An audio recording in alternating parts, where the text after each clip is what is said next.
I'm just hanging out here with a couple of my rock and roll buds from Dokken.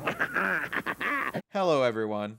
Last year, Bad Music Video Theater covered Dokken's Dream Warriors, an awful tie-in to the third Nightmare on Elm Street movie, and let's just say that horror fans were not happy.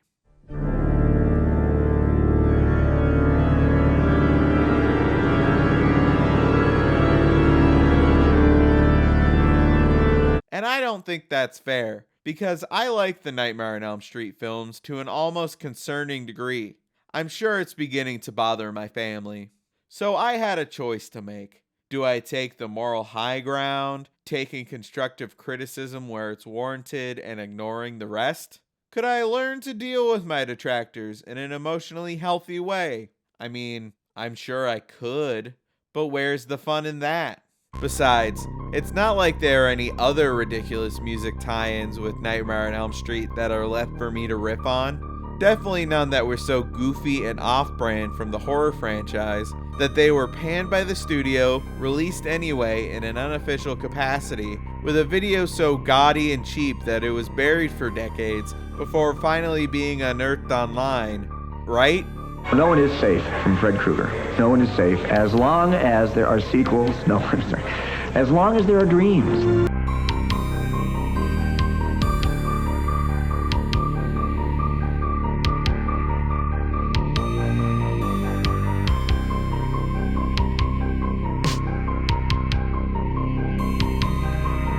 How long has it been since you've been on Elm Street? A Nightmare on My Street was written by the Fresh Prince and DJ Jazzy Jeff in 1988, the year of Nightmare on Elm Street 4, The Dream Master. The song details Will's nightmare, wherein he meets Freddy Krueger. I'm sorry, Fred. Just Fred. More on that later. I'll explain later. Behold! Will eventually defeats Fred, before waking to discover that the nightmare was real and Fred's killed DJ Jazzy Jeff. The song ends on an ambiguous note, with Will now helpless to defeat Fred. Did you want to see a big budget video adaptation of this premise, complete with a Robert Youngling cameo? Well, I'm sorry. I have some bad news for you. Oh great. I love any video that starts with a legal disclaimer. Your friend is very ill. As the world's whitest man, this doctor character offends me. The video starts in media res, showing DJ Jazzy Jeff laid up in the hospital. We then go into a Fresh Prince narrated flashback to see what happened to him. About this guy, you all know me as we scared as hell. Wait, wasn't Will's whole thing at the time not swearing in songs? Wipe your shoes on the mat when you come in the house. Someone just clean that floor. Woohoo! Say what? Well, I guess if you're writing a song for an R-rated horror movie, some of the family-friendly ideals go out the window. You can't get out of these? Are you sure? It's like those horses who don't realize they're strong enough to break the post they're chained to. Will, he's right behind you. Watch out! Who goes to the movie theater to watch old silent movies? Oh, I guess that makes sense.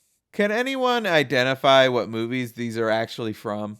I assume that if they had actually gotten the license, it'd be the real movie, but for now we just get this public domain BS. This unlicensed Freddy Krueger looks like a mixture of the Borg and Tombstone from the Spider-Man comics. I'm sorry, or should I say Fred Krueger? It's Krueger! Remember when Thing made a cameo in Dream Warriors? Hey everyone, so I realized while I was editing this that Thing is actually a recurring character in the pair's music videos, so you can do with that information what you will. Okay, back to the video. Scooby-Dooby-Doo, where are you? We got some work to do now. Is that a Misfits decal? They probably just wanted something that looked spooky. You've got the body and I got the brain. I can't believe that they actually quoted the gayest of the gay lines from Freddy's Revenge. You've got the body. I've got the brain. And then I opened up the door and said, take care, guy. Hey, we can't have Will kick him out the door yet. Freddy still needs to slash Will's shirt. Can't he do it through the door? What? Make it happen. You have an hour. So between things still being here and Will hearing Tombstone Freddy over the phone, is this the dream or is this the real world? What is anything anymore? What is truth? What is reality? Keep Jeff name out your fucking mouth!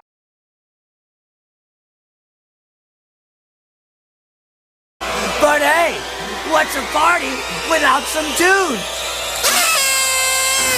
As mentioned, the song debuted the same year as the fourth installment, The Dream Master, hit theaters. At the moment of time that Nightmare 4 came out, I think it was probably, in a strange way, the hippest deconstructed kind of MTV film made. The movie is rough, but it still features a couple of my favorite kills from the franchise. Another thing it features is the song Are You Ready for Freddy by rap group The Fat Boys. The two songs competed for airtime, with many radio stations running call-in contests to see which song listeners preferred. Fresh Prince and DJ Jazzy Jeff actually started winning, and then the trouble set in. You may have caught on by now, but this song and video were completely unlicensed and unauthorized by New Line Cinema. Unlicensed, I'm sure. Tough luck, New Line. The song was rejected for the Dream Master, but Will and Jeff decided to release it anyway. They even managed to play the video on MTV a few times before the lawsuit came in. The pair got sued by New Line for the use of their copyrighted characters in the song and video. I mean, technically, the character here is named Fred, but I mean, come on, it's obviously Freddy Krueger. They even sampled the Nightmare theme. They used a lot of pop songs from that period. I had no say in what they were. The duo tried to plead with New Line, asking them to put the song in the movie, or at least to let both songs coexist. But it was all to no avail. So we made this record, and we put it out, and immediately the movie company sued us, and we were never allowed to release this record. The studio proceeded with their lawsuit, eventually settling out of court. Under the terms of the deal, Will and Jeff could still put the song on their album, but they had to place stickers on all copies of the single and album, stating that this song is not part of the soundtrack and is not authorized, licensed, or affiliated with the Nightmare on Elm Street films. In addition to an undisclosed payment amount to New Line and an offer of roles in the film House Party, Will and Jeff were ordered to destroy all copies of the music video. They both kept a tape with the video for posterity, but each was thought lost to time. In an interview with theboombox.com, Jeff stated, to this day, I don't know. I had a copy of the video, and I had an old girlfriend that taped soap operas over it. Will had a copy of the video and gave it to his dad, and his dad lost it. But I don't know anyone who has that video. That video is not online. That video is, it may be 20 people in the world that's seen that video. For years, the only evidence that existed of the video were on-set photos taken by production designer Gregory Harrison. However, to the internet's eternal surprise, the video resurfaced in 2018. YouTube user Nancy Thompson uploaded the video in October 2018, although it was an incredibly low-res version. Evidently, DJ Jazzy Jeff must have found the original master tapes, because a higher quality version was then uploaded to his Vivo page. Despite the lawsuit and subsequent lack of promotion on MTV, the song made it to number 15 on the Billboard Hot 100, while Are You Ready for Freddy didn't even get released as a single or on the official movie soundtrack. So guess who had the last laugh? The way I see it, there are two major issues with this video. The first is that Will Smith's family-friendly demeanor doesn't really mesh with a song about Freddy Krueger. All the goofs and gags in the video don't really work when they're about a character who does this. I love soul food. The second reason is this grotesque unlicensed Freddy. Freddy Krueger is a very difficult character to replicate, and they do a horrible job here. I know the design is legally distinct to avoid copyright issues, but they didn't even do that right, so they couldn't have gotten any closer. It's also weird to see somebody other than Robert Englund play Freddy Krueger. He brought a lot of personality to the character that you can't achieve by putting burn makeup on any actor. It's also what sets the Nightmare on Elm Street films apart from Friday the 13th and Halloween, where the producers just slapped the mask on whichever actor looked the most physically intimidating.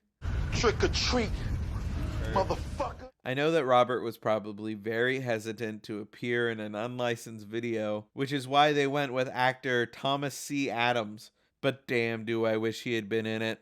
Come on, Bob.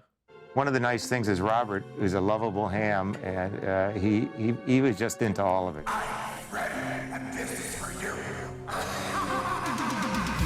You can see the twinkle in his eye when he gets underneath all that makeup, and be it rapping with the Fat Boys. It's time for Freddy.